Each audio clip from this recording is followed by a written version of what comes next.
Հայաստանը միգրանտներ ուղարկող երկրից աստիճանաբար վերածվել է նաև միգրանտներ ընդունող և տարանցիկ երկրի։ Ներքին գործերի նախարարության գնահատմամբ միտումը պահպանվել է նաև 2026 թվականի առաջին կիսամյակում։ Աճել է օտարերկրացիների հետաքրքրությունը Հայաստանի նկատմամբ, ինչպես նաև կացության կարգավիճակների և տարբեր փաստաթղթերի պահանջարկը։ Այդ տենդենսը պահպանվում է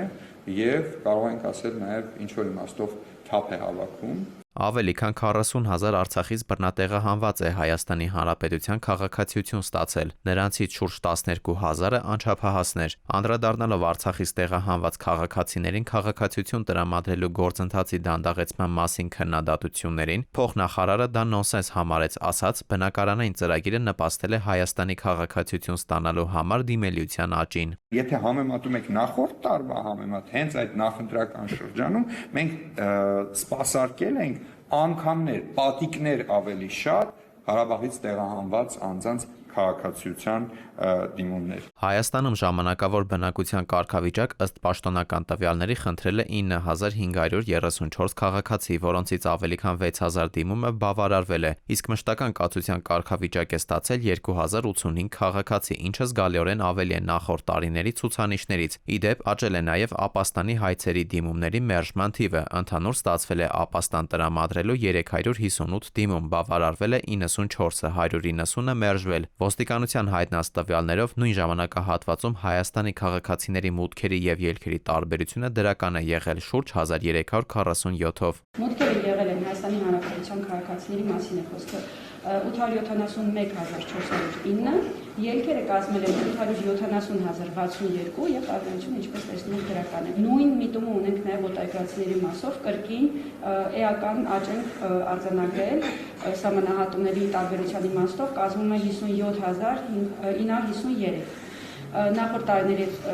համեմատելու իմաստով նշեմ 35,000-ի սահմաններում թվեր են եղել։ Միայն դիմումների աճը բավարար չէ ներգաղթի տնտեսական և սոցիալական ազդեցությունը գնահատելու համար, նշում են մասնագետները։ Անհրաժեշտ է ուսումնասիրել, թե ինչ նպատակով են օտարերկրացիները բնակություն հաստատում Հայաստանում։ Հնդիկները եւ Իրանի քաղաքացիները կամ Իրանից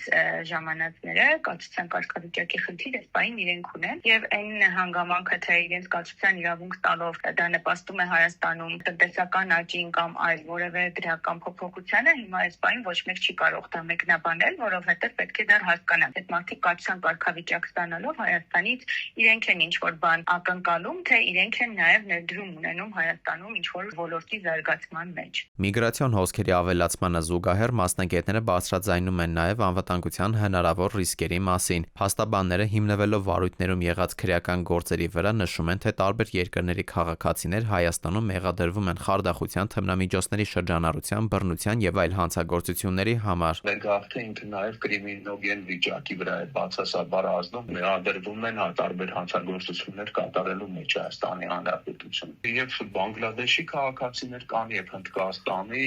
եւ ասենք Չինաստանի քաղաքացիներ կան, արաբական երկրներից, ասենք Եգիպտոս, Թունիս։ Առկա տվյալներով առաջին կիսամյակում Հայաստանում աշխատել է նաև ԵԱՏՄ երկրների 2937 քաղաքացի, իսկ քաղաքացիություն ստանալու դիմումների թվի աճը կապվում է ռուս-ուկրաինական հակամարտության հետ։ Ռուսաստանի Դաշնությունից հայերի դիմումների թվի աճը նախորդ տարի հասել է պատմական առավելագույնի՝ ավելի քան 32,000։